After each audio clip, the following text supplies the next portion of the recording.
Still at the incident in the Amathole District Municipality this week, where the councillor Nanizwe Rulashe was dragged out of her office against her will by security guards. They assaulted her as they went. Then again in ethekwini, councillor Minenhle Mklhize killed last week. Also increasing tensions, we understand, between the governing party and the municipal manager in Newcastle. Dr. Bernard Sebake is a political analyst at the Nelson Mandela University. Dr. Sebake, good afternoon to you. When you see so many incidents of violence in councils, I mean, real, physical, dangerous force, violence being used in this way, what does it tell us about what's really happening? Well, good afternoon, Stephen, and let me also greet the viewers at home. I think, firstly, there is a growing culture of intolerance in our local government institutions, and surprisingly, these are institutions that are established in terms of democracy. One would expect a local government institution that is able to really understand and be able to really embrace the diversity of ideas that emerge out of critical decisions that have to be taken in terms of ensuring that service delivery issues are taken care of. But this culture indeed must be very worrisome to a growing democracy and maturing democracy in South Africa. I mean, there are many things that happen here. I think a lot of people will blame the speaker in a council, but some situations are just unmanageable. Is it about the culture? Is it about, I think you're right, I think intolerance is a big part of it. Are people fighting for power and control of resources, money?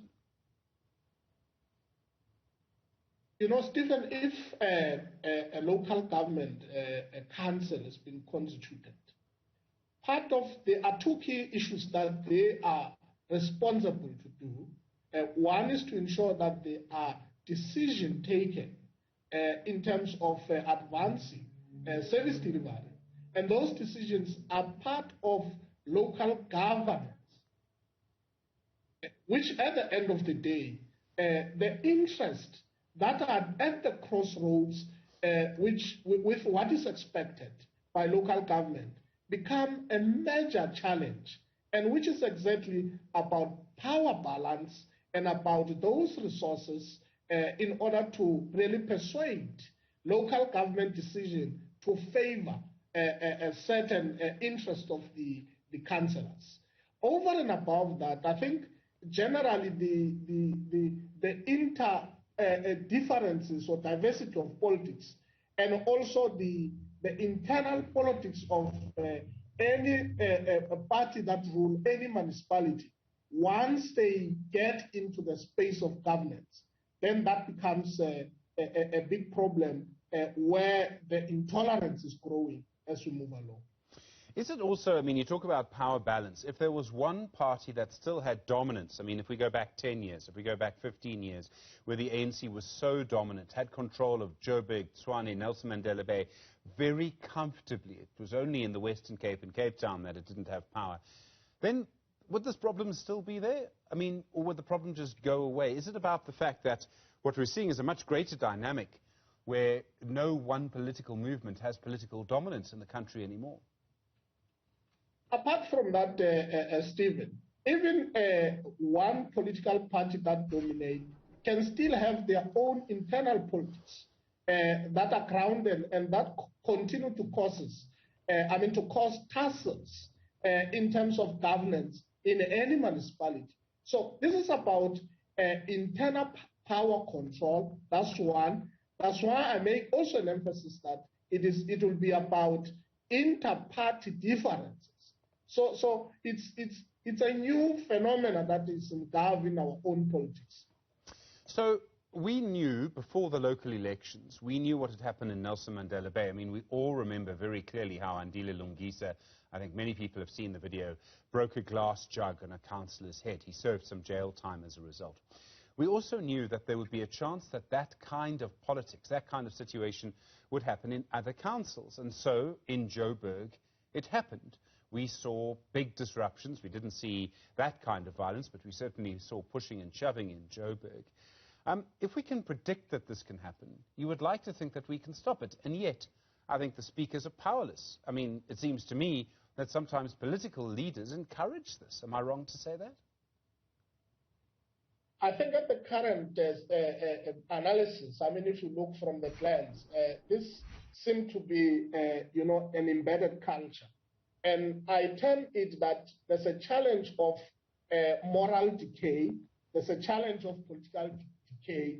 It's about political leaders sitting down and understand the marrow and bones of a democracy and festive of ideas and create that culture of tolerance.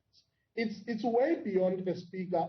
It's about political party leaders themselves to really deal with this and really eradicate this kind of moral decay in our countries. I would like to think that what would stop this is the power of voters. So in a democracy, if a party behaved badly, if it kept disrupting, if it didn't fix potholes because all it did was disrupt, if it stopped other people from fixing potholes, you would think that people would vote against that party. So there would be an incentive for a political party not to use violence, not to disrupt, not to cause this trouble.